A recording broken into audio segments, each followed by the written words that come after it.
Çok kıymetli Batı Gazi Belediye Başkanım, çok kıymetli misafirimiz Serdar Tuncer bir akşamda hep birlikte bir aradayız. Bugün burada bir araya gelmesinin mutluluğunu yaşıyoruz.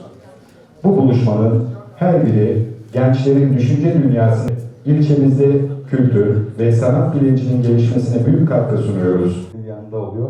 Onun da sanırım bu programlara büyük katkısı var. Ona da hoş geldiniz diyoruz. Çok teşekkür ediyoruz.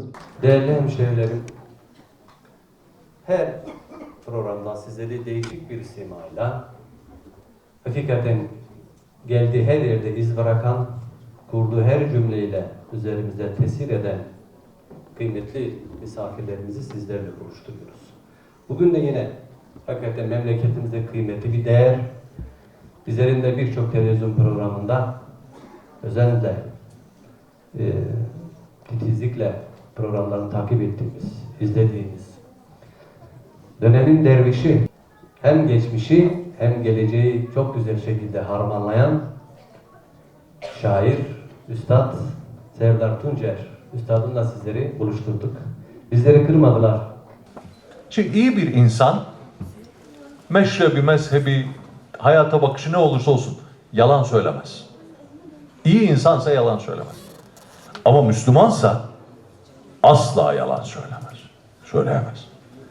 Peygamber Efendimiz Aleyhisselatü Vesselam diyor ki bir hadis-i şeriflerinde, soruyorlar, ya Resulallah, Müslüman şu günahı işler mi?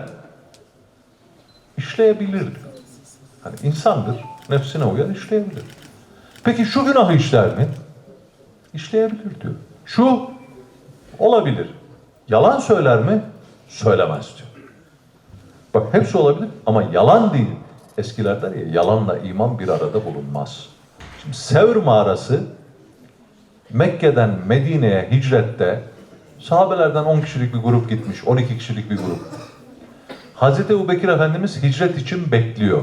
O da gitmek istiyor. Fakat Peygamber Efendimiz ona hep diyormuş ki Aleyhisselatü Vesselam, bekle diyormuş. Belki Allah sana hayırlı bir arkadaş nasip eder de onunla gidersin. Göndermemiş Hazreti Ebubekir Sıddık. Bir gün hazırlığını yap diyor ona. Beraber Medine'ye gidiyoruz. Çok sevinmiş Hazreti Ebubekir. Birlikte çıkmışlar. O evden çıkışlarını hatırlayın. Hazreti Ali Efendimiz kerramallahu vechhe. Hazreti Ali.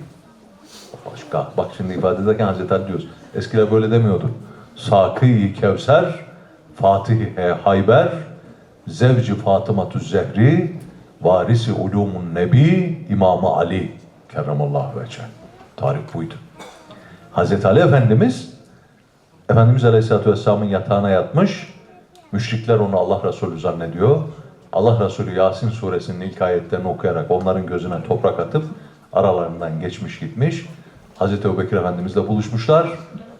Mekke'den Medine'ye gitmiyorlar. Sevr istikametine gidiyor. Ters yerdedir. Hicrette konakladılar deyince herkes zanneder ki Mekke ile Medine'nin arasındadır Sevr mağarası. Öyle değil. Ters istikamette. Müşrikleri yanıltmak için Sevr'e gitmişler. 1-2 gün orada kalmışlar. Biz kısık sesleriz minareleri. Sen ezansız bırakma Allah'ım. Ya çağır şurada bal yapanlarını, ya kovansız bırakma Allah'ım. Mahyasızdır minareler, göğü de kehkeşansız bırakma Allah'ım. Müslümanlıkla yoğrulan yurdu Müslümansız bırakma Allah'ım. Bize güç ver, cihat meydanını pehlivansız bırakma Allah'ım. Bilelim hasma karşı koymasını. Bizi cansız bırakma Allah'ım. Kahraman bekleyen yığınlarını kahramansız bırakma Allah'ım. Yarının yollarında yılları da Ramazansız bırakma Allah'ım. Ya dağıt kimsesiz kalan sürünü, ya çobansız bırakma Allah'ım. Bizi sen sevgisiz, susuz, havasız ve vatansız bırakma Allah'ım.